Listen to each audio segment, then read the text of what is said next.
கிறிஸ்துக்குள் பிரியமான அன்பானவர்களே, நம்முடைய ஆண்டவராகிய இயேசு கிறிஸ்துவின் இனிய நாமத்தினாலே அன்பின் வாழ்த்துக்கள். இப்போ நாம் தேவ பாடத்தில் மீன் வலையை பார்க்கலாம். போன பாடத்தில் பார்த்தீங்கன்னாக்கா வேதத்தில் சொல்லப்பட்ட மனிதரின் 3 பாதைகள் என்றதை பார்த்தோம். அது 3 வழிகள் என்று சொல்லலாம் இல்லைங்களா. ஒன்று பார்த்தீங்கன்னாக்கா விசாலமான வழியை யார் ஓப்பன் பண்ணது என்றதை பார்த்தோம், ஆதாம். 2 பார்த்தீங்கன்னாக்கா இடுக்கமான வழியை யார் ஓப்பன் பண்ணது என்றதையும் யார் பார்த்தோம், இயேசு கிறிஸ்து அந்த இடுக்கமான பாதையை ஓப்பன் பண்ணதாக பார்த்தோம். 3வது பார்த்தீங்கன்னா பெரும் பாதையான வழி, அது என்ன என்றதையும் நம்ம பார்த்தோம் இல்லைங்களா. அப்போது இந்த பெரும் பாதையான வழி எப்போ திறக்கப்படும்? இயேசு கிறிஸ்துவின் 1000 வருட ஆட்சியில் இந்த வழியை யாருக்காக திறப்பார்? ஒட்டுமொத்த உலக ஜனங்களுக்காக.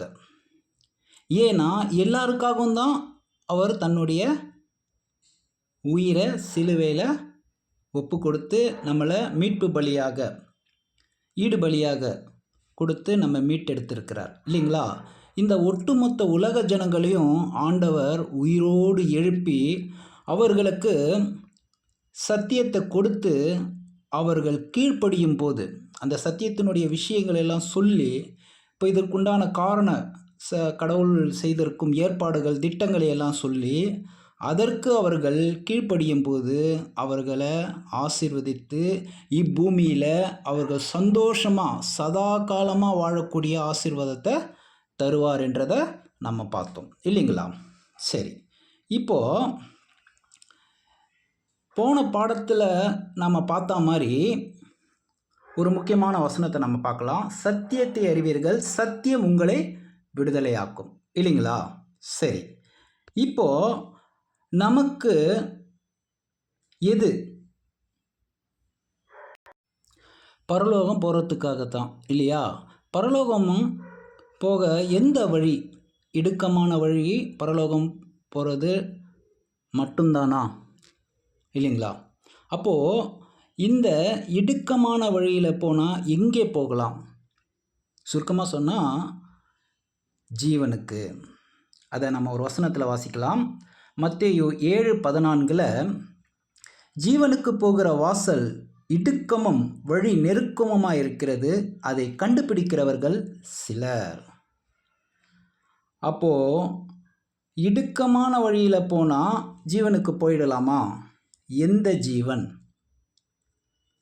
வாசிக்கலாம் நாம் ரோமர் 2:7 சோர்ந்து போகாமல் நற்கிரியைகளை செய்து மகிமையின் கனத்தையும் அழியாமையும் தேடுகிறவருக்கு நித்திய ஜீவன் அளிப்பார் இல்லைங்களா.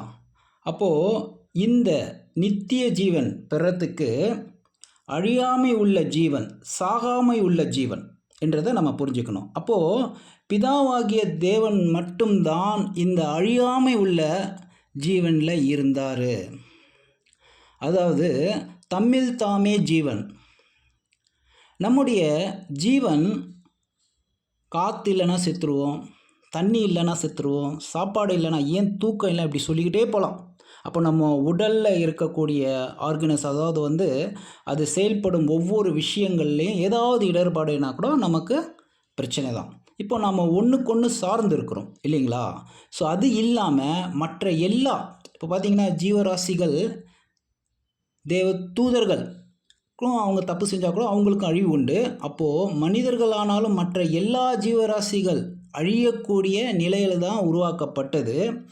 ஆனால் இப்போ அழியக்கூடியது அழியாமையை பெற்றுக்கொள்ளணுன்றது தான் கடவுளுடைய விருப்பம். அதனால தான் அவருடைய மகனே இயேசு கிறிஸ்துவ பூமிக்கு அமிச்சார். இப்போது நாம் ஆண்டவராகிய இயேசு கிறிஸ்துவும் அதே அழியாமை உள்ள ஜீவனுக்குள்ளே போயிட்டார். எப்படி போனார்? அப்போது அவர் தான் அண்ட சராசரத்துக்கெல்லாம் படைக்கிறதுக்கு முன்னாடியே முன்கூட்டியே 1 கொலோசையர் 14-18 வசனங்கள் அவரை கொண்டு அவருக்காகவே படைக்கப்பட்டது. அவர் மூலியமாக அவராகவே கடவுள் சொல்ல படைத்தார் என்ற வசனங்கள் அது நமக்கு வலியுறுத்தி சொல்லுது. அப்படி இருக்கும்போது அவரும் அழியாமை உள்ள சாகாமை உள்ள நிலையில் இருந்தாலும், ஆனால் கடவுள் ஒருத்தரால் தான் இயேசு கிறிஸ்துவுக்கு மரணம் அனுமதிச்சா வரும். இப்போ அது கூட இல்லாத ஒரு சூழல் தான் இப்போது அவர் அந்த நிலைமைக்கு வந்துட்டார். இப்போது நாம் ஆண்டவராகிய இயேசு கிறிஸ்துவும் அதாவது இது எப்படி இந்த ஆசீர்வாதத்தை பெற்றார்னா, இடுக்கமான வழியாக ஜீவனுக்கு போகிற வாசல் இடுக்கமும் வழி நெருக்கமுமாய் இருக்கிறது, அதை கண்டுபிடிக்கிறவர் சிலர் அப்படின்ற அந்த விஷயத்தை சொல்லி அவரும் அதே மாதிரி கடைப்பிடித்து நமக்கு நல்ல முன்மாதிரியை வச்சுருக்கார். நம் ஆண்டவராகிய இயேசு கிறிஸ்து இடுக்கமான வாசல் வழியாக போனதால் பிதாவாகிய தேவன் அவருக்கு அழியாமை உள்ள ஜீவனை மகிமையும் உள்ள ஜீவனை கொடுத்துட்டார். அதாவது தம்மில் தாமே ஜீவனை கொடுத்துட்டார். அதைத்தான் யோவான் 5 அதுக்கு முன்னாடி ஒரு வசனத்தை படிக்கலாம். 1 தீமோத்தேயு 6:16 ஒருவராய் சாவாமை உள்ளவரும் சேரக்கூடாத ஒளியில் வாசம் பண்ணுகிறவரும் மனுஷர் ஒருவரும் கண்டிராதவரும் காணக்கூடாதவருமாய் இருக்கிறவர் அவருக்கே கனமும் நித்திய வல்லமையும் உண்டாயிருப்பதாக. ஆமேன். இப்போது ஒருவராய் இருந்தவர் இப்போ அவர் கிறிஸ்துவுக்கு யோவான் 5:26 ஏனெனில் பிதாவானவர் தம்மில் தாமே ஜீவனுடைய இருக்கிறது போல குமாரனும் தம்மில் தாமே ஜீவனுடைய இருக்கும்படி அருள் செய்திருக்கிறார். இதை தாங்க எவ்வளோ அருமையாக சொல்லப்பட்டிருக்கு பாருங்க. நாமும் இடுக்கமான வழியில் சென்றோம் என்றால் அதே ஜீவனை தரதா சொல்லியிருக்கிறாருங்க. சரி, இதை எப்படி நாம் ஊர்ஜிதப்படுத்தலாம் அப்படின்னும் போது இந்த தேவ பாடத்தில் முழுக்க வசனத்தை தாங்க சார்ந்திருக்கு. இப்போ இந்த வசனத்தை நீங்கள் கூர்ந்து கவனிக்கும்படி தான் இந்த முயற்சி எடுக்கப்பட்டிருக்கு. இந்த அழியாமை உள்ள வாழ்வை பெறத்துக்காக தான் நாம் இதை கேட்டுட்ருக்குறோம் இல்லைங்களா? அப்போது 1 கொரிந்தியர் 15:53 அழிவுள்ளதாகிய இது அழியாமையும் சாவுக்கேதுவாகிய இது சாவாமையும் தரித்து கொள்ள வேண்டும். அப்போது இன்னொரு வசனத்தை நம்ம வாசிக்கலாம். வெளிப்படுத்துதல் 3:21 நான் ஜெயம் கொண்டு என் பிதாவுனுடைய சிங்காசனத்திலே அவருடைய கூட உட்கார்ந்தது போல ஜெயம் கொள்கிறவன் எவனோ அவனும் என்னுடைய சிங்காசனத்திலே என்னுடைய கூட உட்காரும்படி அருள் செய்வேன். அப்போது பிதாவாகிய தேவனும் இயேசு கிறிஸ்துவுக்கு மட்டுமே உள்ள இந்த ஜீவனை ஒரு சில பேருக்கு மட்டும்தாங்க தரப்போகிறார். அது யாருக்கு தரப்போகிறார்? அதை நாம் புரிஞ்சுக்கிறதுக்கு பார்க்கலாம். சாகாமை உள்ள ஜீவன்கள். இப்போ நாம் காற்று, தண்ணீர், உணவு இப்படி பல இயற்கையும் மற்றும் அவசியமான விஷயங்களை சார்ந்து இருக்கிறோம் இல்லையா? அதெல்லாம் சாராமல் அப்பாற்பட்ட ஒரு ஜீவனை நமக்கு தரப்போகிறாரு. இந்த மாம்ச ரீதியான ஜீவன் தரப்போகிறவங்க அந்த பெரும் பாதையில் அந்த ஆசீர்வாதத்தை பெறுவாங்க. ஆனால் நாம் அதற்கும் மேற்பட்ட ஆசீர்வாதத்தை பெறத்துக்காக தான் இந்த பாடத்தில் உள்ள விஷயங்களை நம்ம பார்க்குறோங்க. இதை கவனத்தில் கொண்டு தயவாக இதை கூர்ந்து கவனிக்கும்படி உங்களை அன்பாக கேட்டுக்கிறேன். அடுத்து நம்ம மத்தேயு 7:14 ஜீவனுக்கு போகிற வாசல் இடுக்கமும் வழி நெருக்கமாக இருக்கிறது, அதை கண்டுபிடிக்கிறவர்கள் சிலர். அப்போ பார்த்தீங்கன்னாக்கா இன்றைக்கி இப்பேற்பட்ட ஜீவன் இருப்பது எப்பேற்பட்ட ஒரு வாய்ப்பு இருக்கிறத அதை அநேகருக்கு சொல்லாமல் தேர்ந்தெடுத்து யார் இதை கேட்குறாங்கன்றது கடவுளுடைய விருப்பத்தை சார்ந்து தான். அப்போது இன்றைக்கி அழைக்கப்பட்டுள்ள நாம் இப்பேற்பட்ட விஷயங்களை புரிந்து கடைப்பிடிக்கிறதற்கே இந்த மாதிரியான ஆசீர்வாதமான பாடங்களை நமக்கு தந்திருக்கிறாருங்க. அப்போது இந்த இடுக்கமான வழியில் போகிறவங்க ஆண்டவர் எப்படி தேர்ந்தெடுக்கிறாரு? நம்ம ஆண்டவர் ஏறக்குறைய பார்த்திங்கனாக்கா 39 உவமைகள் சொல்லியிருக்கிறா. சொல் வாக்கிய உவமைகள் வேறு. அப்போது விதைக்கிற உவமையை பற்றி தொடங்குறாரு பாருங்கள்.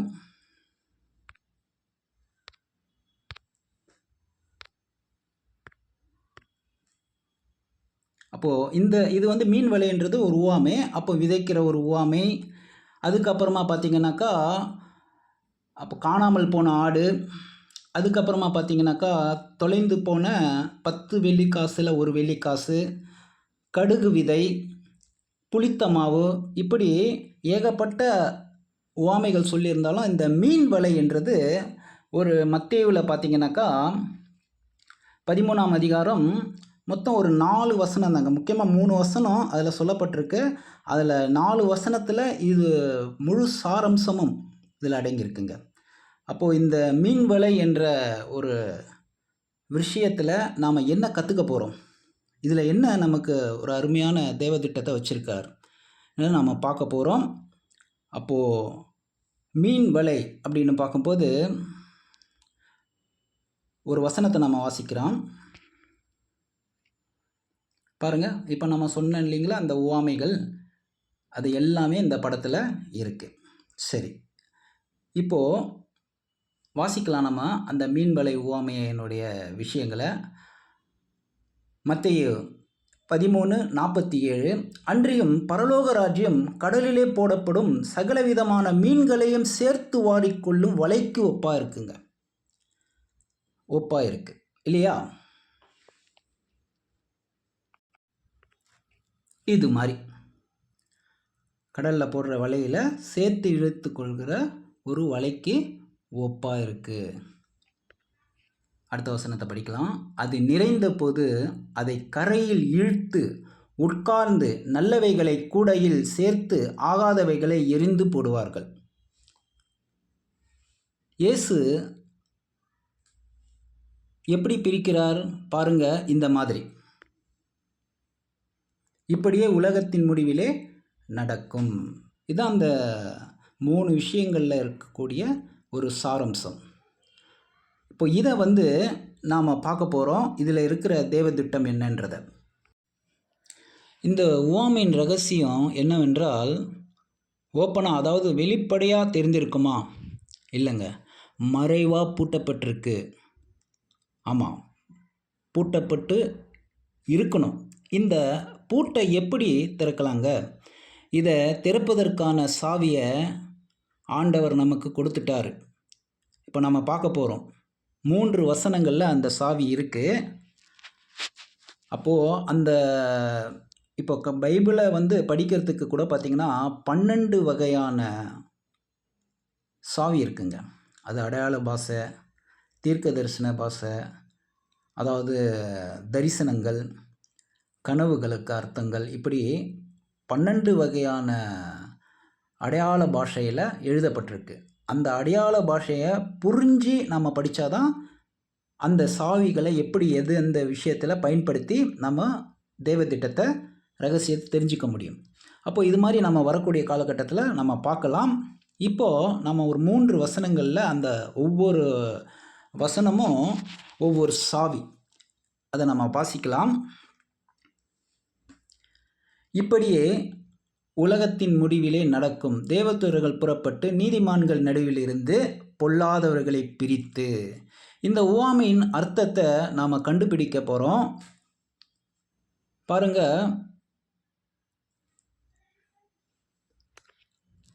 கடைசியான வசனத்தை நம்ம வாசிச்சிடலாம். அவர்களை அக்கினி சூளையிலே போடுவார்கள், அங்கு அழுகையும் பற்கடிக்கும் உண்டாயிருக்கும். அப்போது அந்த மீன் வகைகள் இருக்கு இல்லைங்களா, அதில் நல்லதும் வருது, கெட்டதும் வருது. அப்போது நல்லது கெட்டதை எப்படி பிரிக்கலாம்? அப்போது மீன் என்பது யாரை குறிக்கும், வலை என்பது யாரை குறிக்கும், கடல் என்பதை யாரை குறிக்கும்ன்றதை குறித்து நம்ம பார்க்கலாம். இப்போது சீஷர்கள் அவரிடத்தில் வராங்க. அப்பொழுது சீஷர்கள் அவரிடத்தில் ஏன் அவர்களுடைய உவமைகளாக பேசுக என்று கேட்டாங்க. அதற்கு அவர் பிரதித்திரமாக, பரலோக ராஜ்யத்தின் ரகசியங்கள் அறியும்படி உங்களுக்கு அருளப்பட்டிருக்கிறது, அவர்களுக்கோ அருளப்படவில்லை. சரி, அந்த முதல் சாவியை இப்போ நம்ம பார்க்கலாம். யோவான் 5:39 வேத வாக்கியங்களை ஆராய்ந்து பாருங்கள், அவைகளால் உங்களுக்கு நித்திய ஜீவன் உண்டென்று எண்ணுகிறீர்களே, என்னை குறித்து சாட்சி கொடுக்கிறவைகளும் அவைகளே. ஏசாயா 34:16 கர்த்தருடைய புஸ்தகத்திலே தேடி வாசியுங்கள், இவைகளில் ஒன்றும் குறையாது, இவைகளில் ஒன்றும் ஜோடி இல்லாதிராது. அவருடைய வாய் இதை சொல்லிற்று, அவருடைய ஆவி அவைகளை சேர்க்கும். பாருங்க அன்பானவர்களே, 3வது வசனத்தை நம்ம பார்க்கலாம். 1 கொரிந்தியர் 2:13 அவைகளை நாங்கள் மனுஷ ஞானம் போதிக்கிற வார்த்தைகளாலே பேசாமல் பரிசுத்த ஆவி போதிக்கிற வார்த்தைகளாலே பேசி ஆவிக்குரியவைகளை ஆவிக்குரியவர்களோடு சம்பந்தப்படுத்தி காண்பிக்கிறோம். இங்கே சாவியை பயன்படுத்தி இந்த உவமையை இருக்கிற பரலோக விஷயத்தின் ரகசியத்தை பற்றி தான் நம்ம இப்போ பார்க்க போகிறோம். சரி, இந்த வசனத்தை படித்தோம் இல்லையா, நமக்கு ஏதாவது புரியுதா? இப்போ வேதத்தில் கடல் என்றால் எதை குறிக்கும்ன்றதை நம்ம புரிஞ்சுக்கணும். முதல்ல அதை நம்ம வாசிக்கலாம்.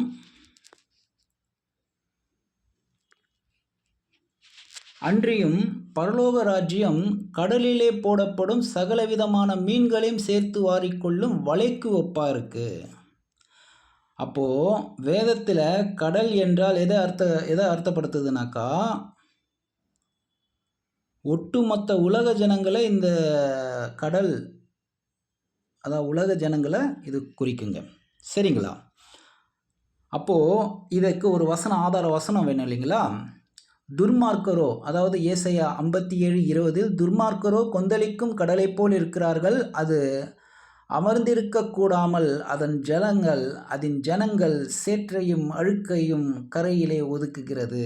அப்போது ஜனங்களுடைய அறியாமையின் ஆறாவர கூட்டம். அப்போது அதிலிருந்து நம்மளை தேர்ந்தெடுக்கிறார். ஓகேங்களா? சரி, அடுத்து நம்ம இன்னொரு வசனத்தை வாசிக்கலாம். வெளிப்படுத்தின சுவிசேஷம். பின்னும் அவன் என்னை நோக்கி, அந்த வேசி உட்கார்ந்திருக்கிற தண்ணீர்களாய் கண்டாயே, அவைகள் ஜனங்களும் கூட்டங்களும் ஜாதிகளும் பாஷைக்காரருமாம். ஆமாங்க. அப்போது கடல் பெரும் தண்ணீர்களுக்கு மத்தியில் இப்படியெல்லாம் சொல்லும்போது அதெல்லாம் உலக ஜனங்களை அடையாளப்படுத்தக்கூடியதாக இருக்குங்க. இப்படி தான் நம்ம வேத வசனத்தை இந்த சாவியை கொண்டு தான் நம்ம அந்த அடையாள பாஷையில் கொண்டு தான் நம்ம இதை பார்க்கணும் இல்லைங்களா? சரி, அப்போது மீன்கள் யாரை அடையாளப்படுத்தும், யாரை குறிக்குங்க? சரி, வாசிக்கலாம். இப்படியே உலகத்தின் முடிவிலே நடக்கும். தேவதூதர்கள் புறப்பட்டு நீதிமான்கள் நடுவிலிருந்து பொல்லாதவர்களை பிரித்து. அப்போது மீன்கள் எதை அடையாளப்படுத்தோம்னாக்கா, நல்ல மீன்கள் தேவனுடைய பிள்ளைகள். அப்போது தேவனுடைய பிள்ளைகளை எப்படி கடலுக்குள்ளே பலவிதமான மீன்கள் இருக்கிறதோ, அதே போல் இங்கே அழைக்கப்பட்டு வர்றவங்க கூட பலவிதமாக இருப்பாங்க. நல்லவர்களும் இருப்பாங்க, பொல்லாதவர்களாகவும் இருப்பாங்க. இப்போ இந்த மாதிரி இந்த கடலுக்குள்ளே பல வகை மீன்கள் இருக்கு இல்லையா, அதில் தேவனுடைய பிள்ளைகளுக்குரிய மீன்களை, அதாவது அந்த நல்ல பிள்ளைகளுக்காக அழைப்பு தான் இந்த மீன் வலைக்குரிய ஒரு உவமை. இதை குறித்து நம்ம வாசிக்கலாம். மத்தேயு 4:18-19. இயேசு கலிலேயா கடலோரமாய் நடந்து போகையில் மீன் பிடிக்கிறவர்களாய் இருந்த 2 சகோதரராகிய பேதுரு என்னப்பட்ட சீமானும் அவன் சகோதரன் அந்திரேயாவும் கடலில் வலை போட்டு கொண்டிருக்கும் போது அவர்களை பார்த்து, என் பின்னே, அதாவது மத்தேயு 19, என் பின்னே வாருங்கள், உங்களை மனுஷரை பிடிக்கிறவர்களாக்குவேன் என்றார்.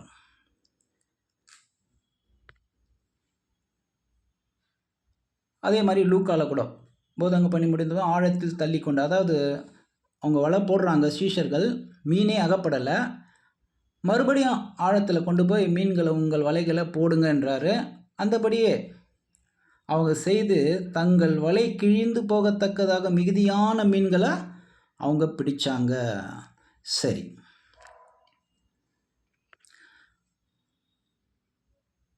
அப்போது சீமானுக்கு கூட்டாளியான பெத்துவின் குமாரனாகி யாக்கோபும் யோவானும் அந்தபடியே பிரமித்தார்கள். அப்போது இயேசு சீமானை நோக்கி, பயப்படாதே, இது முதல் நீ மனுஷரை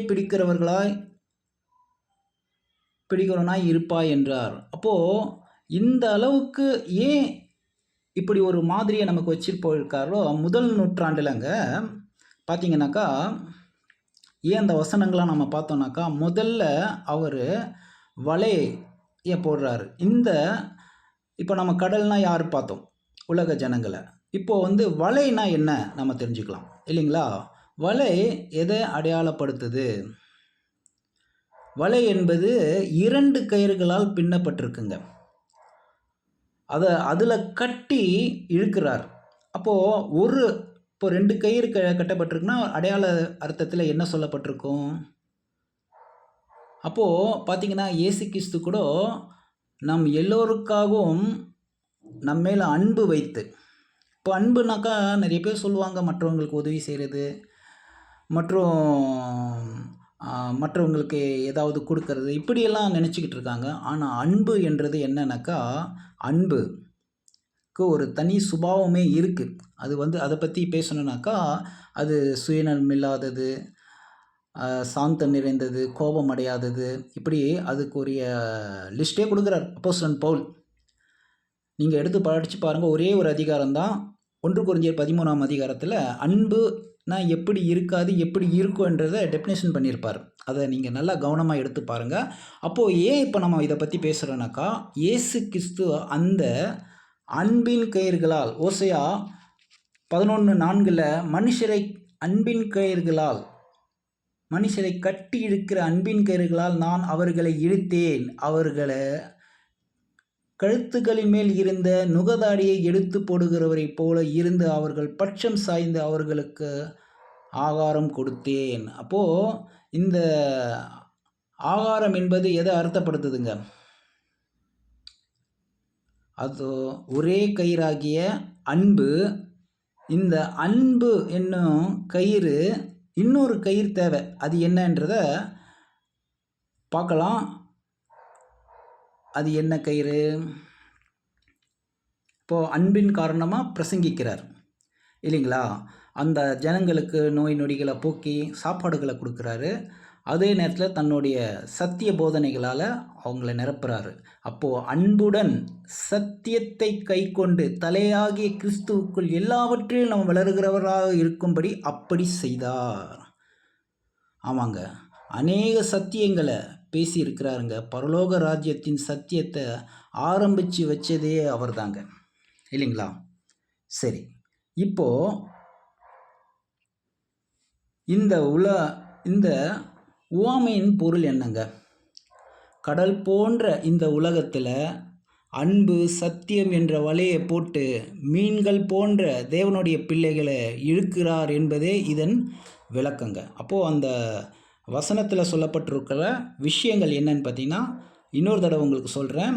இந்த உவமையின் பொருள் என்னென்னா, கடல் போன்ற இந்த உலகத்தில் அன்பு சத்தியம் என்ற வலையை போட்டு நல்ல மீன்கள் போன்ற தேவனுடைய பிள்ளைகளை இழுக்கிறார் என்பதே இதனுடைய பொருள் விளக்கங்க.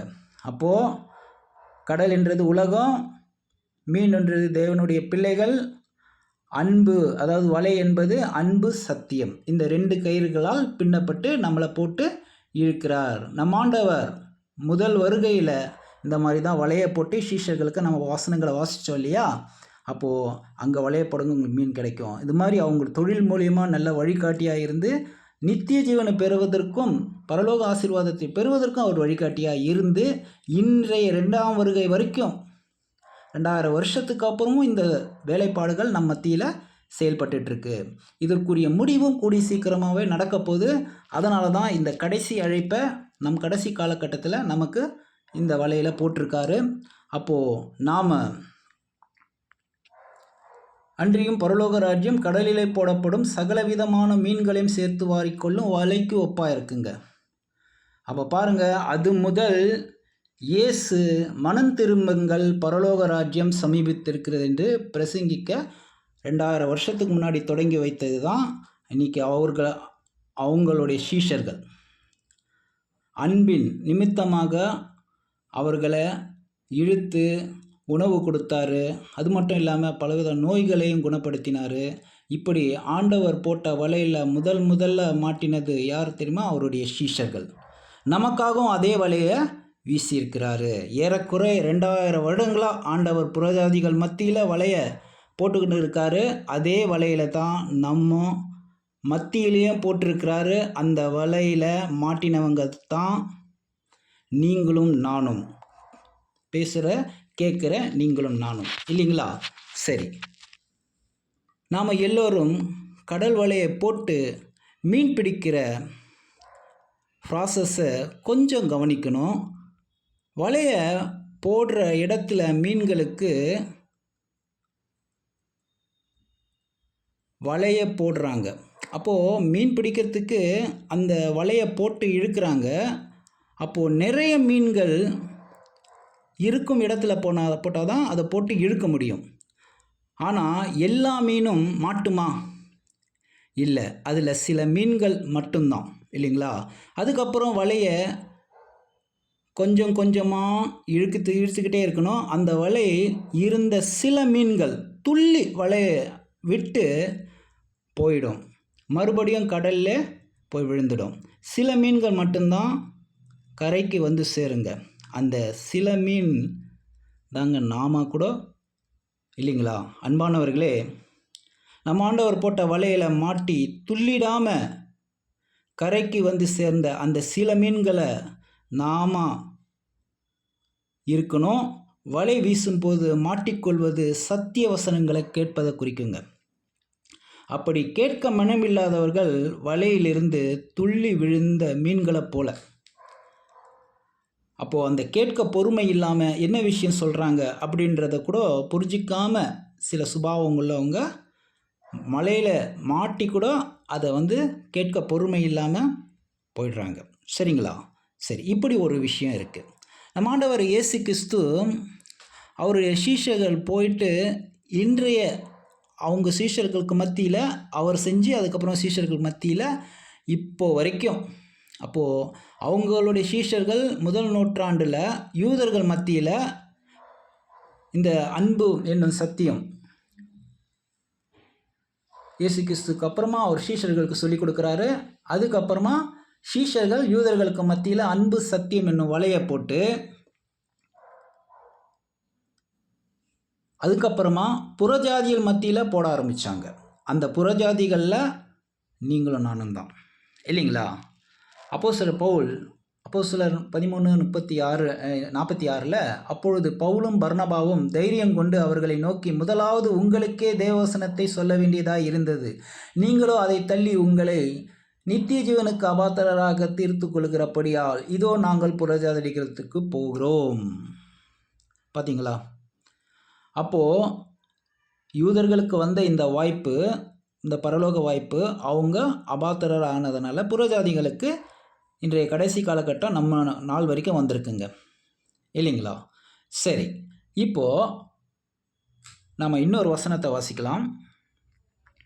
அப்போஸ்தலர் 13:48 புறஜாதியர்கள் அதை கேட்டு சந்தோஷப்பட்டு கர்த்தருடைய வசனத்தை மகிமைப்படுத்தினார்கள். நித்திய ஜீவனுக்கு நியமிக்கப்பட்டவர்கள் எவர்களோ அவர்கள் விசுவாசித்தார்கள். ஏன் எல்லாரும் சத்தியத்தை ஏற்றுக்கொள்ள முடியல?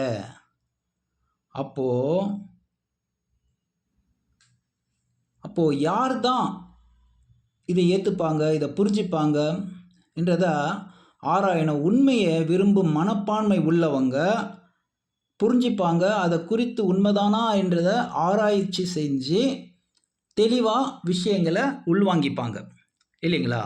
அப்போது அதைத்தான் 1 கொரிந்தியர் 2:13 ஜென்ம சுபாவம் உள்ள மனுஷனோ தேவனுடைய ஆவிக்குரியவைகளை ஏற்றுக்கொள்ளான், அவைகள் அவனுக்கு பைத்தியமாக தோன்றும், அவைகள் ஆவிக்கேற்ற பிரகாரமாய் ஆராய்ந்து நிதானிக்கப்படுகிறவையானதால் அவைகளை அறியவும் மாட்டான். இப்போ பார்த்தீங்கன்னாக்கா கடல் என்றோம், மீன் என்றோம், வலை என்றோம், கடல்னா உலகன்றோம், வலைன்னாக்கா அன்பு சத்தியன்றோம், இல்லைங்களா? இதெல்லாம் உலகத்தாருக்கு எப்படி தோன்றும்?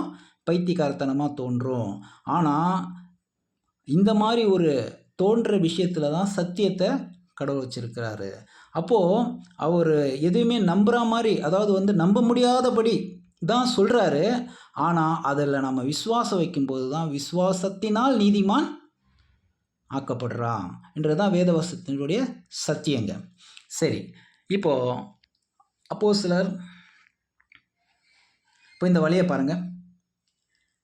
இப்போ இப்போ இந்த வலையில் மாட்டிக்கிட்டா பரலோகம் போயிடலாமா?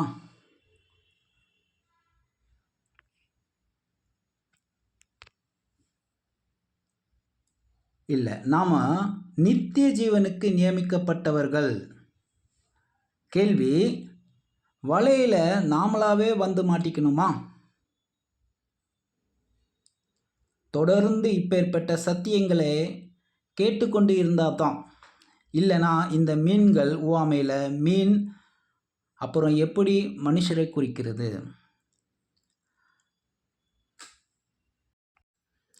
இந்த நீதிமானாக்கப்பட்ட மனுஷன் எப்படி இருப்பான்னா, செழிப்பான இடத்துல, அதாவது சத்தியத்தில் இணைந்து பிணைக்கப்பட்ட வலையில், அன்பானவர்களே, தேவன் நம்மை செழிப்பான சத்தியத்தில், தெளிவான சத்தியத்தில் கொண்டு வந்து சேர்த்துருக்கிறாருங்க. அன்பானவர்களே, இதற்கு முன்னாடி நாம் நிறைய படித்திருக்கலாம். ஆனால் வேத வசனம் மட்டுமே இந்த பைபிளில் நாம் பார்க்குறது வசனத்திற்குள்ளே மறைந்திருக்கிற சத்தியங்களை பார்த்துட்டு இருக்கோங்க. தேவன் தாங்க இந்த படத்தில் பார்க்குற மாதிரி நம்ம வலையில் மாட்டிக்கிறதுக்கு ஏற்பாடு செஞ்சுருக்கார். பிதா ஒருவனை இழுத்து கொள்ளாவிட்டால் அவன் என்னிடத்தில் வரமாட்டான். சரி, வலையில் மாட்டிக்கினா மட்டும் நம்ம பரலோகம் போயிடுவோமா அப்படின்னா இல்லை. வாசிக்கலாம் வசனம். சங்கீதம் 66:12. மனுஷரை எங்கள் தலையில் மேல் ஏறி போக பண்ணினீர், தீமையும் தண்ணீரையும் கடந்து வந்தோம், செழிப்பான இடத்தில் எங்களை கொண்டு வந்து விட்டீர்.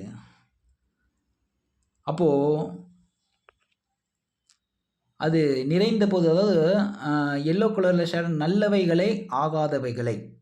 அப்போது அது நிறைந்த போது அதை கரையில் இழுத்து உட்கார்ந்து நல்லவைகளை கூடையில் சேர்த்து ஆகாதவைகளை எரிந்து போடுவார்கள். இப்போ அதுபோல் நாம் எல்லோரும் வலையில் மாட்டின மீன்கள். இதில் நல்ல மீன் கெட்ட மீன்னு பிரிக்கிறாரு. நல்ல மீனை மட்டும்தான் கூடையில் போடுறாரு, கெட்ட மீனை தூக்கி போட்டுருவார். அப்போது இப்படியே நீதிமான்கள் நடுவிலிருந்து பொல்லாதவர்களை பிரித்து. அப்போது இந்த நல்ல மீன்னா என்ன, கெட்ட மீன்னா என்ன, எப்படி இருக்கும்? நல்ல மீன்னா எப்படி இருக்கும், கெட்ட மீன்னா எப்படி இருக்கும் பாருங்கள். அப்போது அது குறிப்பிட்ட நாட்கள் வரைக்கும் அந்த மீன் வாங்கும்போது நம்ம தொட்டு பார்ப்போம் இல்லைங்களா, அது சிகப்பாக, அதாவது நல்ல அதனுடைய இதில் பார்த்தீங்கன்னா சிகப்பு கலரில் இருந்தாக்கா நல்லா இருக்குது. ஆனால் அந்த இடத்துல ஒரு மாதிரியாக, அதாவது அந்த அழுத்தும் போது அந்த கசிவு வரலைனாக்கா நம்ம என்ன பண்ணுறோம், மீன் கெட்டு போயிடுச்சு அப்படின்னு சொல்கிறோம் இல்லையா. ஸோ அது மாதிரி நல்ல மீனாக இருக்கணும்னா எப்படி இருந்தால் நல்ல மீனாக இருக்கலாம், இதை கண்டுபிடிக்கணுங்க. தேவன் இதுக்கு முன்னாடி எங்கேயாவது நல்ல மீன் கெட்ட மீன் பிரிச்சிருக்காரா? ஏன் இன்றைக்கி கூட விற்கிறவங்க நல்ல மீன் கெட்ட மீன்ட்டா விற்கிறாங்க. இல்லை, இது ஆற்று மீன், இது ஓடை மீன், இது நதி மீன், இது கடல் மீன் அப்படின்னு தானே சொல்கிறாங்க. யாராவது நல்ல மீன் கெட்ட மீன் சொல்லலை இல்லையா. ஆனால் நாம தான் அது நாள்பட்ட மீனா அப்படின்றத ஐஸில் வச்சதா கெட்டு போனது இல்லைங்களா, அதை பணமாக்கிறதுக்காக அதை நம்ம நல்ல மீன் கெட்ட மீன். அப்போ நம்ம ஒரு சாதாரண சாப்பிட்ற உணவுப் பொருளுக்கே அதை நம்ம பார்க்கும்போது, அப்போ பரலோகத்துக்கு அழைக்கிற கடவுளுடைய அழைப்பில் அப்போ நல்ல மீன்களை தேர்ந்தெடுக்கிற, அதாவது நல்ல சுபாவம் உள்ள நல்ல பண்பாளர்களை, கடவுளுடைய வார்த்தையில் வாஞ்சி உள்ளவங்களை கடவுள் தேடிட்டுருக்காரு. அப்போ இதுதான் இந்த ப்ராசஸ் தாங்க. இப்போ நல்ல மீனாக எப்படி இருக்கணும், கெட்ட மீன்னா எப்படி இருக்கும்ன்றதை நம்ம பார்த்தோம். இப்போ இது வரைக்கும் நாம் பார்த்த ரகசிய அன்பானவர்களே இதில் இல்லை. இதுக்கப்புறமா நாம் பார்க்க போகிறது தான் மிகப்பெரிய ரகசியம். பார்க்கலாம். தேவன் இந்த ஒட்டுமொத்த பூமியிலிருந்து தனக்கென ஆபிரகாம் மூலமாக ஒரு ஜனத்தை தேர்ந்தெடுத்து, அவங்களால இஸ்ரேல் ஜனங்கள் அந்த ஜனங்கக்கிட்ட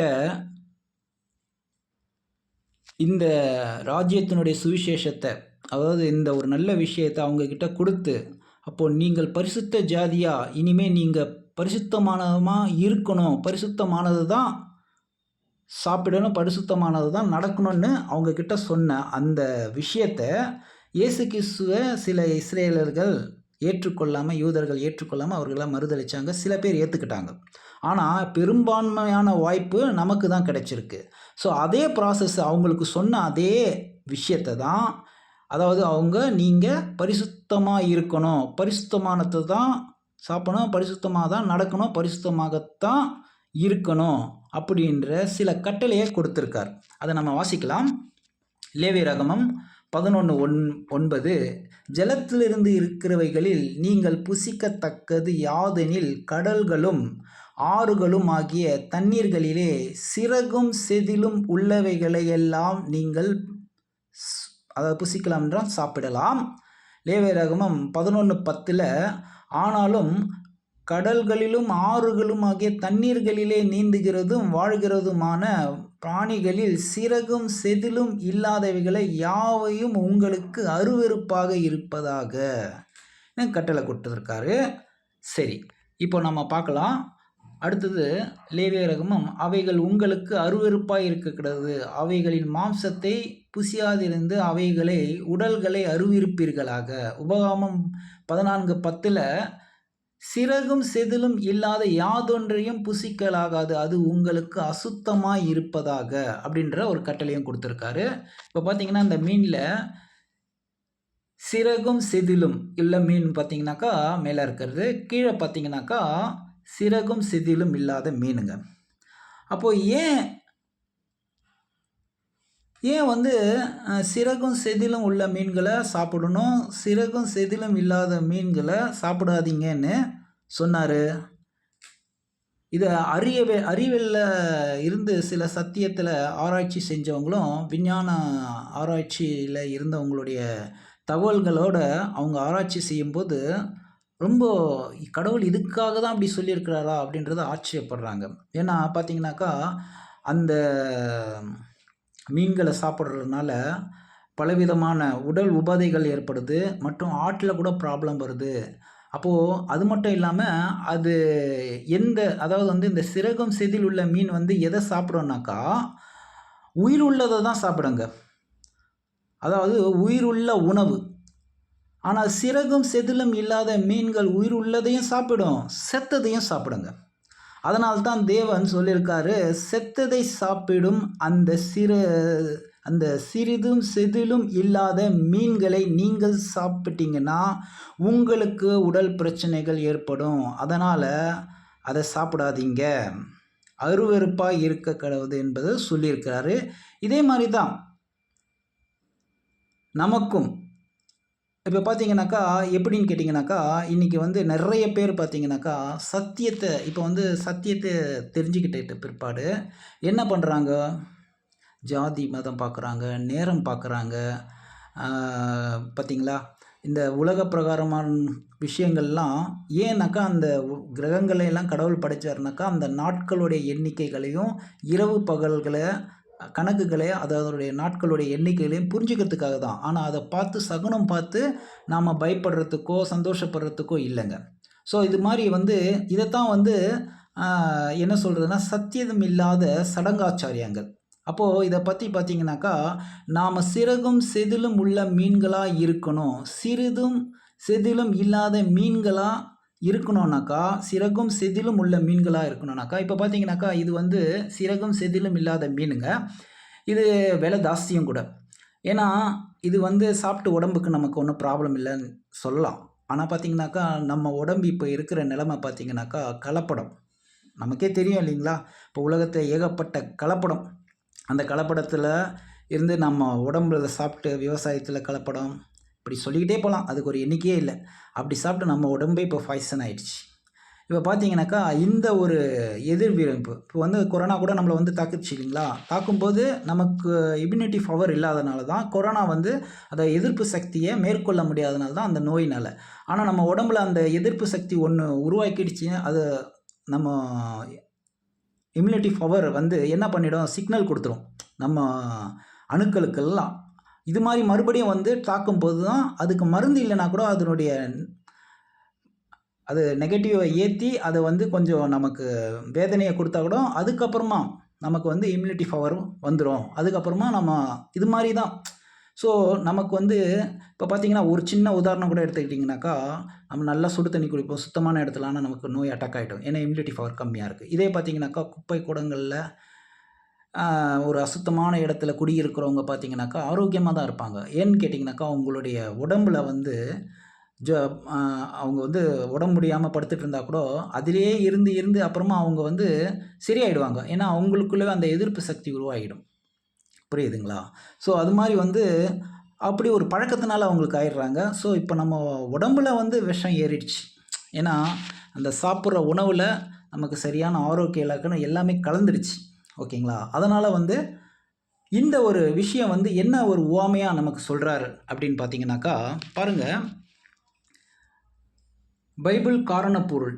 செதில் இல்லாத மீன்கள் பெரும்பாலும் அடித்தளத்தில் வாழ்ந்து கழிவுகளை தின்னும் தன்மை கொண்டவை என்ற எண்ணத்தை உட்கொள்கிறது. விரிந்த பொருள்களில் இந்த உணவு சட்டங்கள் இஸ்ரேலரை புனித மக்களாக பிரித்து காண்பிக்க தேவனால் கொடுக்கப்பட்டவை. அப்போ பாருங்கள், மீன்கள் கூட என்ன சாப்பிட்ற மீனாக இருக்கணும், உயிருள்ள மீனை சாப்பிட்ற மீனாக இருக்கணும். இப்போ ஒன்று பார்த்தீங்கன்னாக்கா ஒரு சிக்கன் வாங்குகிறோம், வாங்கி வந்து அதை அப்போவே ஃப்ரெஷ்ஷாக செஞ்சு சாப்பிட்டாக்கா ஒன்றுமே இல்லை. அதையே வந்து நம்ம அதை ஃப்ரிட்ஜில் வைக்காமல் மறந்துட்டு நம்ம அடிச்சிட்டோம்னாக்கா அது 2வது நாளில் மறாவது நாளில் பார்த்தீங்கன்னாக்கா கிருமி சேர்ந்துடும். அப்போது அது பார்த்தீங்கன்னாக்கா அதை நம்ம யூஸ் பண்ண முடியாது. ஆனால் இந்த சிறகும் செதில் இல்லாத மீனை அது வந்து செத்து போய் ரொம்ப நாள் இருக்கிறதெல்லாம் சாப்பிடுமா, உயிருள்ளது இருக்கிறதும் சாப்பிட்றோம். அப்போது இதிலேருந்து நமக்கு என்ன பாடம்? நாம் எதை சாப்பிட வேண்டும்? உயிருள்ளதை. உயிருள்ளது எதுங்க? உயிருள்ளது எது? ஒரு வசனம் வாசிக்கலாம்.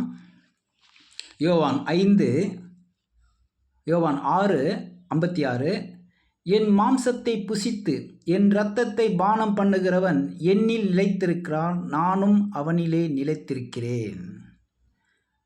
கவனிச்சிங்களா?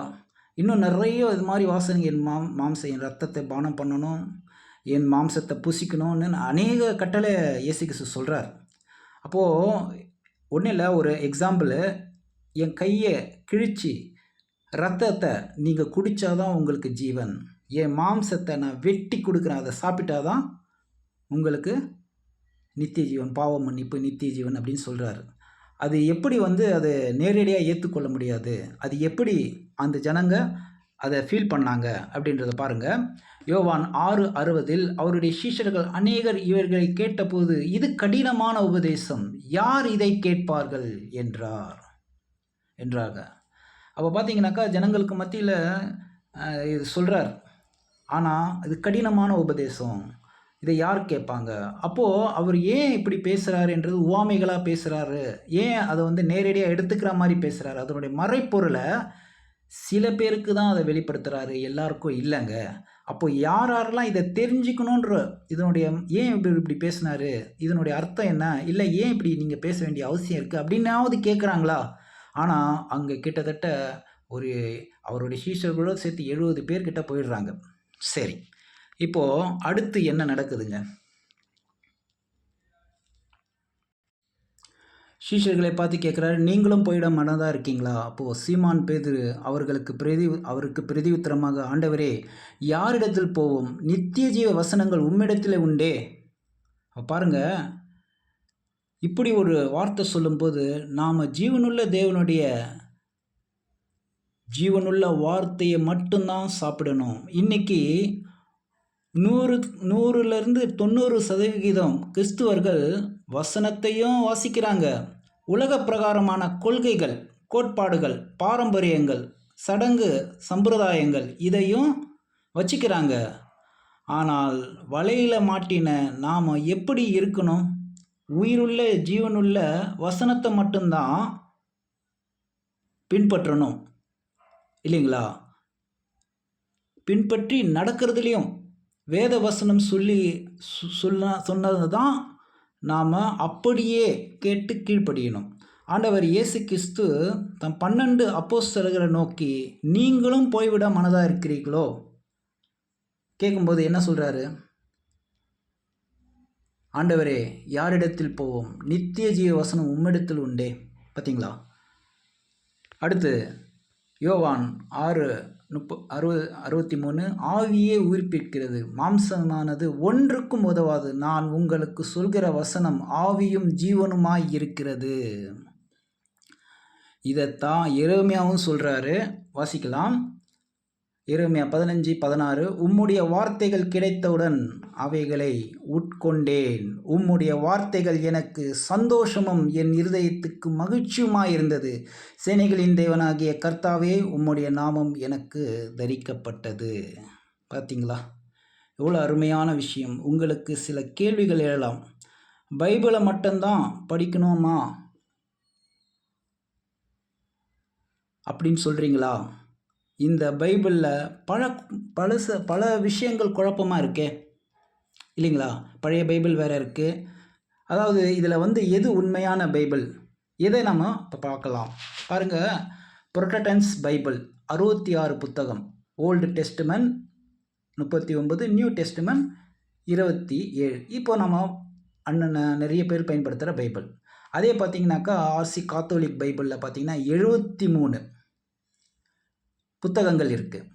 அதே இன்ஸ்ட்ருமெண்ட் ஆர்த்தோடாக்ஸ் பைபிள் டிப்பிக்கலாக அப்படின்னு சொல்லும்போது 79லேருந்து 81 புத்தகங்கள் கொண்டதாக இருக்கிறதா சொல்கிறாங்க. அப்போது எத்தியோப்பியன்ஸ் ஆர்த்தோடாக்ஸ் பைபிளில் பார்த்திங்கன்னா 81லேருந்து 88 புக்கு இருக்கிறதா சொல்லப்பட்டிருக்கு. இப்போ நாம் எப்படி கண்டுபிடிக்கிறது, எது கரெக்ட்னு நம்ம புரிஞ்சுக்கிறது, இல்லைங்களா? அதையும் நம்ம ஒரு வசனத்தில் பார்க்கலாம். சங்கீதம் 138:2 உமது பரிசுத்த ஆலயத்திற்கு நேராக நான் பணிந்து உமது கிருபை நிமித்தம் உமது உண்மை நிமித்தம் உமது நாமத்தை துதிப்பேன். உமது சகல பிரஸ்தாபத்தை பார்க்கிலும் உமது வார்த்தையை நீர் மகிமைப்படுத்தியிருக்கிறீர். இந்த பைபிள் விஷயங்கள் எந்த அளவுக்கு கவனிக்கத்தக்கதாக இருக்குது. பைபிளில் இத்தனை புத்தகங்கள் தான் இருக்கணும் அப்படின்னு தேவன் எங்கேயாவது சொல்லியிருக்கிறாரா? மிக துல்லியமாக எழுதியும் வச்சிருக்காரு. எப்படின்னா ஆசாரிப்பு கூடாரத்திலங்க. இப்போ இத்தனை புத்தகங்கள் தான் இருக்கணும். இப்போ நம்ம பார்த்தோம் இல்லையா, எத்தனை புத்தகங்கள் இருந்தது? ஒருத்தர் 83லேருந்து 81லேருந்து 79லேருந்து 73லேருந்து இது மாதிரி புத்தகங்கள் வச்சுருக்காங்க. ஆனால் வேதத்தில் அதை குறித்து ஒரு கேள்வி உங்களுக்கு கேட்கலாம். ஆசாரிப்பு கூடாரம் அப்படின்னு இருக்கே, நமக்கு என்ன சம்பந்தம் இருக்குது பிரதர்? இதில் பழைய ஏற்பாட்டில் ஜனங்களுக்கு, அதாவது இது ஆசிரியர்களுக்காக சொல்லப்பட்டது தானே, நமக்கு எப்படி இது பொருந்தும் நீங்கள் கேட்கலாம், இல்லையா? அப்போது நம்ம ஒரு வசனத்தை வாசிக்கலாம். இப்படி தான் ஆசாரிப்பு கூடாரம் இருக்கும். ரோமர் 15:4 தேவ வசனத்தினால் உண்டாகும் பொறுமையினாலும் ஆறுதலினாலும் நாம் நம்பிக்கை உள்ளவர்களாகும் படிக்கு முன்பு எழுதியிருக்கிறவைகள் எல்லாம் நமக்கு போதனையாக எழுதியிருக்கிறது. அன்பானவர்களே, இதுதான் பரிசுத்த ஸ்தலம், இல்லைங்களா? இப்போ இந்த பரிசுத்த ஸ்தலத்துக்குள்ள என்ன இருக்கு? 1 பேதுரு 2:9 நீங்களோ உங்களை அந்தகாரத்திலிருந்து தம்முடைய ஆச்சரியமான ஒளியிடத்துக்கு வரவழைத்தவருடைய புண்ணியங்களை அறிவிக்கும்படிக்கு தெரிந்து கொள்ளப்பட்ட சந்ததியாகவும் ராஜரீக ஆசாரி கூட்டமாகவும் பரிசுத்த ஜாதியாகவும் அவருக்கு சொந்தமான ஜனமுமாக இருக்கீங்க.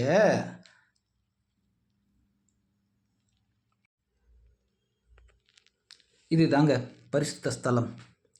இதில் பார்த்தீங்கன்னாக்கா ஆசிரியர்கள் மட்டும்தான் இருப்பாங்க. அங்கே இருக்கிற அப்பத்தை மட்டும்தான் சாப்பிடுவாங்க. அங்கே இருக்கிற தண்ணீரை மட்டும்தான் குடிப்பாங்க. அது மட்டும் இல்லாமல் அங்கே இருக்கிற விளக்கினுடைய ஒளியில் தான் அவங்க செயல்படுவாங்க. இப்படி இது எல்லாமே ஒவ்வொரு ஆவிக்குரிய அர்த்தம் இருக்குங்க. இதில் பைபிளுக்கும் இதுக்கும் ஏதாவது சம்பந்தம் இருக்கா? இருக்குங்க. வாசிக்கலாம். லேவியராகமம் 24:5 அன்றியும் நீ மெல்லிய மாவை எடுத்து அதை 12 அப்பங்களாக சுடுவாயாக. ஒவ்வொரு அப்பம் மரக்கல்லிலே 2 பங்கு மாவிலே செய்யப்பட வேண்டும். அடுத்த வசனம், அவைகளை நீ கர்த்தருடைய சந்நிதியில் பரிசுத்தமான மேஜை மேல் 2 அடுக்குகளாக ஒவ்வொரு அடுக்கில் அவ்வாறு அப்பம் இருக்கும்படி வைத்து. கவனிச்சிங்களா? இந்த அப்பம் எதை குறிக்குதுங்க? இந்த அப்பம் எதை குறிக்குது? மேஜை மேலே வைக்கிறது அப்பம் தேவனுடைய வார்த்தையை. அப்போது அந்த அப்பம் அந்த மேஜைக்குள்ளே அவ்வாறு அப்பம் 6 6 அப்படின்னு இருக்கு இல்லையா? அந்த அவ்வாறு அப்பம் எதை அர்த்தப்படுத்துது? லூக்கா 4:4 அவர் பிரதியுத்தரமாக, மனுஷன் அப்பத்தினால் மாத்திரமல்ல தேவனுடைய ஒவ்வொரு வார்த்தையிலும் பிழைப்பான் என்று எழுதியிருக்கிறதே. போதுமா? இன்னும் ஏதாவது சாட்சி வேணுமா? இன்னும் சாட்சி தேவையா? இருக்குங்க. அதில் கூட ஒரு சாட்சி இருக்குது. பாருங்க, மேஜையில் 6 6 பக்கத்தில் போட்டாக்கா 66 புத்தகங்கள். சரி, இன்னொரு சாட்சியை பார்த்தீங்கன்னாக்கா அதே இடத்துல குத்து விளக்கில் வச்சுருக்கார். அதையே நம்ம பார்க்கலாம்.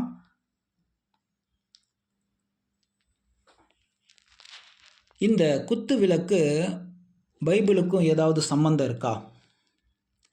இந்த குத்து விளக்க தேவன் பாருங்க அவருடைய வார்த்தையில் சொல்லியிருக்கிறாரு. நீதிமொழிகள் 6:23, கட்டளையே விளக்கு, வேதமே வெளிச்சம், போதக சிச்சியே ஜீவ வழி. அப்போ பார்த்தீங்கன்னாக்கா கடவுள் இந்த குத்து விளக்கு தேவன் எப்படி செய்ய சொல்கிறாரு அதையே நம்ம வாசிக்கலாம். செய்கிற விதத்தில் கூட அதுக்கு யாத்திராகம் 25:31, பசும் பொன்னினால் ஒரு குத்து விளக்கை உண்டாக்குவாயாக, அது பொன்னினால் அடிப்பு வேலையாக செய்யப்பட வேண்டும். அதன் தண்டும் கிளைகளும் மொக்குகளும் பழங்களும் பூக்களும் பொன்னினால் செய்யப்பட வேண்டும். எப்படிங்க பாருங்க, 6 கிளைகள் அதன் பக்கங்களில் விட வேண்டும். குத்து விளக்கின் 3 கிளைகள் அதன் ஒரு பக்கத்திலும், குத்து விளக்கின் 3 கிளைகள் அதன் மறுபக்கத்திலும் விட வேண்டும். அதே அதிகாரம் 33, ஒவ்வொரு கிளையிலே வதுமை கொட்டைக்கு ஒப்பான 3 மொக்குகளும் ஒரு பழமும் ஒரு பூவும் இருப்பதாக. குத்து விளக்கிலிருந்து புறப்படும் 6 கிளைகளும் அப்படியே இருக்க வேண்டும். பார்த்தீங்களா? சரி, கடைசியாக இந்த வசனத்துக்கு வரலாம். 34, விளக்கு தண்டிலே வதுமை கொட்டைக்கு ஒப்பான 4 மொக்குகள் பழங்களும் பூக்களும் இருப்பதாக. இதோ இந்த மாதிரிங்க இந்த விளக்கு பார்த்தீங்கன்னாக்கா இவ்வளோ பூ தான் இருக்கணும், இவ்வளோ பழந்தான் இருக்கணும், இவ்வளோ மொக்குகள் தான் இருக்கணும், இத்தனை கிளைகள் தான் இருக்கணும், இவ்வளோ ஒரு தாண்டுக்குள்ளே இத்தனையும் கரெக்டாக இருக்கும்படி பர்ஃபெக்டாக செய்யணும். ஏன் இவ்வளவு பர்ஃபெக்ட்? அப்போ பாருங்கள், இதில் கவனிங்க. இந்த அகல் விளக்குக்கு கீழே அந்த தண்டில் அந்த 4 பூ பழம் மொக்கு இதை கணக்கு போடுங்க. பூ பழம் மொக்கு 3. இப்போ இந்த சைடு பார்த்தீங்கன்னாக்கா 13. இப்போ 3 3 3 13. இந்த சைடு பார்த்தீங்கன்னா 9 3. மொத்தம் எவ்வளோ? 66. சரி, இதை நம்ம தெளிவாக பார்க்கலாம். 66 புத்தகங்களை பைபிள் மட்டும்தான் நமக்கு மற்ற உலக பாரம்பரியங்கள், கோட்பாடுகள், சடங்காச்சாரியங்கள், உலகத்தின் காரியங்கள் இவைகளை வேரோடு எடுத்து போடணும். அதைத்தான் வசனம் சொல்லுது. வாசிக்கலாம். இப்போ பாருங்கள், இந்த எண்ணிக்கையை நம்ம பார்த்துடலாம். இப்போ பார்த்தீங்களா, அந்த தண்டுகளோட இந்த தண்டில் பார்த்தீங்கன்னாக்கா பூ பழம் மொக்கு இது பார்த்தீங்கன்னா 4 இருக்கும். கிளைகளில் பார்த்தீங்கன்னா 3 3 இருக்கும். அப்போ இந்த தண்டு கிளைகளும் இந்த சைடு சேர்க்கும்போது 13 13 3 எவ்வளோ? 39. அப்போது இந்த சைடில் இருக்கிற 9 3 சேர்த்திங்கன்னா 27. அப்போது பழைய ஏற்பாடு 39, புதிய ஏற்பாடு 27 அப்படின்ற ஒரு ரகசியத்தை அவருடைய ஆசாரிப்பு கூடாரத்தில் அப்பத்திலையும் வச்சுருக்காரு. அப்போது அந்த குத்து விளக்கு ஏன்னாக்கா அதுதான் வேத வசனத்தினுடைய ஒளிங்க. அந்த ஒளியில தான் இன்னைக்கு நாம் இந்த சத்திய ஒளியினால் இந்த விஷயங்கள் எல்லாம் பார்க்குறோம், கேட்குறோம், அதை உட்கொள்கிறோம் என்றதை கவனத்தில் கொள்ளணுங்க. சரிங்களா? ஒரு வசனத்தை வாசிக்கலாம். யோவான் 1 யோவான் 2:15 உலகத்திலும் உலகத்தில் உள்ளவைகளிலும் அன்பு கூறாதிருங்கள். ஒருவன் உலகத்தில் அன்பு கூர்ந்தால் அவனிடத்தில் பிதாவின் அன்பு இல்லை. அப்போ பார்த்தீங்கன்னாக்கா அவருடைய பரிசுத்தமான வார்த்தையை கேட்டு அதன்படி நடந்து செயல்பட்டு அந்த விஷயங்களில் சொல்லப்பட்ட ஏன் கடவுளுடைய வார்த்தையை நம்மளை தப்புன்னு தாங்க சொல்லும். நம்மளையே நம்ம படித்து நம்ம புரிஞ்சுக்கிற நம்மளே நம்ம செயல்களே தப்பு, நீ செய்கிறது தப்பு அப்படின்றத உணர்த்தும். அப்போது ஏன் அது பைபிள் அப்படி சொல்லுதுனாக்கா அது கடவுளுடைய வார்த்தை, கடவுள் பேசுகிறார். ஏன்னா நம்ம உள்ளிதயங்களில் நம்ம இருதயத்தையெல்லாம் அவர் அறிஞ்சவர் இல்லையா? அதனால் அதே யோவான் 16 ஏனெனில் மாம்சத்தின் இச்சையும் கண்களின் இச்சையும் ஜீவனத்தின் பெருமையாக உலகத்தில் உள்ளவைகள் எல்லாம் பிதாவினால் உண்டானவைகள் அல்ல, அவைகள் உலகத்தினால் உண்டானவைகள். 17 பார்த்தா உலகமும் அதன் நிச்சயம் ஒழிந்து போகும், தேவனுடைய சித்தத்தின்படி செய்கிறவனோ என்றென்றைக்கும் நிலைத்திருப்பான். அது தாங்க அழியாமை உள்ள ஜீவன்க. இப்படி தாங்க தேவனுடைய வசனங்களை நாம் சாப்பிடணும். அதை கொஞ்சம் அப்பமாகவும், அதாவது உலக பிரகாரமாக சாப்பிடக்கூடாது இல்லைங்களா? சடங்காச்சாரங்களா, சம்பிரதாயங்களா, இதில் கொஞ்சம் அதில் கொஞ்சம் உலக காரியங்களை அப்போது பார்த்த மாதிரி நாள் பார்க்குறது, நேரம் பார்க்குறது, என்ன இது மாதிரியான விஷயங்கள்லாம் செய்ய இதை தான் கலப்படம். அதாவது அந்த செதிலில்லாத மீன்கள் நல்ல உயிருள்ளதையும் சாப்பிடும், உயிருள்ளது. அப்போ கடவுளுடைய வார்த்தை உயிருள்ளது, ஜீவன் உள்ளது. அதோடு இந்த செத்த உலக காரியங்கள் இதெல்லாம் அழியக்கூடியதாக இருக்குது இல்லையா? அப்போது தேவனுடைய விருப்பப்படி செய்கிறவனே என்றென்றைக்கு நிலைத்திருப்பான். அப்போ தேவனுக்கு பிடிக்காததை நாம் செய்யக்கூடாது. இந்த கொஞ்சம் உலக காரியங்கள் நம்மளை தேவனுடைய காரியங்களை விட்டு முழுசாக வழி விலக பண்ணிடுங்க. அப்போது நாம் உயிருள்ளதை மட்டும்தான் சாப்பிடணும், நல்ல மீனாக இருக்கணும், இல்லைனா நம்மளையும் தூக்கி போட்டுருவாருங்க. இப்போது அந்த ஒரு ப்ராசஸ் தான் இப்போது நடந்துக்கிட்டு இருக்கு. அன்பானவர்களே, இந்த உவமை குறிப்பாக கடைசி காலங்களில் வாழ்ந்து கொண்டிருக்கும் நமக்காக தாங்க சொல்லப்பட்டிருக்குது. ஆகையால் தேவனால் அன்புடன் சத்தியத்தை இணைத்து வீசப்பட்ட வலையில் விழுந்த நாம் உலகத்திற்கு முற்றிலுமாக செயலிழந்தது மட்டுமல்லாமல், அதாவது செயலிழந்ததுனாக்கா செத்த, அதாவது பழைய மனுஷன் செத்து நீதியில் உயிர்ப்பிக்கப்பட்டு அப்படின்னு சொல்லுவாங்க இல்லையா? அது மாதிரி நம்மளை நீதிமான்களாக பழைய செயல்கள் செத்து, அதாவது செயலிழக்கப்பட்டு உயிருள்ளகளை மட்டும் உள்ளும் நல்ல மீன்களாக இருந்து உயர்ந்த ஸ்லாக்கியத்தை அடைய வேண்டுங்க. இப்போ பார்த்தீங்கன்னாக்கா இப்போ இந்த இடத்துல பாருங்கள், நல்ல சாப்பாடு இருக்குது இல்லைங்களா?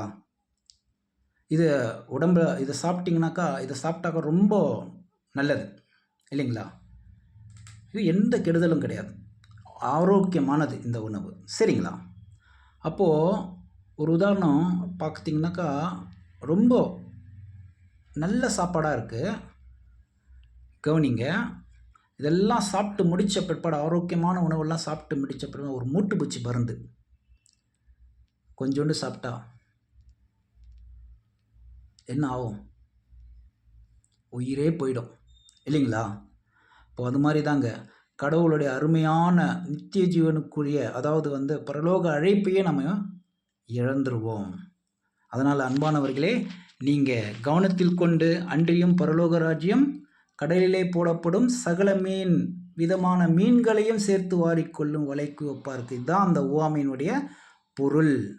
அது நிறைந்த போது அதை கரையிலே இழுத்து உட்கார்ந்து நல்லவைகளை கூடையிலே சேர்த்து ஆகாதவைகளை எரிந்து போடுவாங்க. அதுபோல இப்படியே உலகத்தின் முடிவிலே நடக்கும். தேவதூதர்கள் புறப்பட்டு நீதிமான்கள் நடுவிலிருந்து பொல்லாதவர்களை பிரித்து, அப்போது நாம் அழைக்கப்பட்ட நாம் இந்த உவமையை குறிப்பாக கடைசி காலங்களில் வாழ்ந்து கொண்டிருக்கும் நமக்காகவே சொல்லப்பட்டது. ஆகையால் தேவனால் அன்புடன் சத்தியத்தை இணைத்து வீசப்பட்ட வலையில் விழுந்த நாம் உலகத்தில் முற்றிலும் செயலிழந்தது மட்டுமல்லாமல் ஜீவகாலம் முழுவதும் உயிருள்ளவர்களை மட்டும் உண்ணும் நல்ல மீன்களாக இருந்து உயர்ந்த சாக்கியத்தை அடைய தேவன் தாமே நம்மை வழிநடத்துவாராக. பொறுமையாய் கேட்ட உங்களை தேவன் தாமே கிறிஸ்து மூலமாக ஆசீர்வதிப்பாராக. அவருடைய கிருபை என்றென்றும் அனைவரோடும் இருப்பதாக. ஆமேன்.